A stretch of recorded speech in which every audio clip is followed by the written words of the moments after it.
దువ్వుతుందంట. దువ్వింది మరి అంతసేపు దువ్వాలన్నా ఆ పీసెంటుకులు.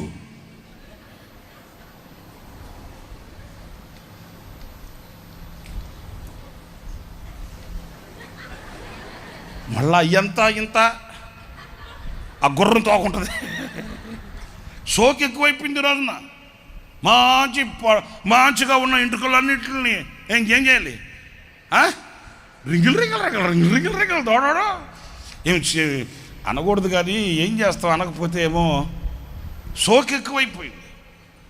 ఉండాలి, శుభ్రంగా ఉండాలి, నీట్ అండ్ క్లీన్గా ఉండాలి, కళగా ఉండాలి. దేవుడిచ్చిన ఆ దైవ సారూప్యాన్ని మనం ప్రత్యక్షపరచాలి. అంతేగాని ఇక్కడున్న వాటిని బీకేసి మళ్ళీ పైన మళ్ళీ 2 బంపర్లు పెట్టడం ఏంటది? నాకు అర్థం కాలా. ఏమా అక్కడ చూడకూడదులే, నేను అందుకే చూస్తున్నాను. అర్థం చేసుకోరు మీరు? ఆ ఉన్న వాటిని బీకేసి మళ్ళీ పైకి లేపడం ఎందుకండి?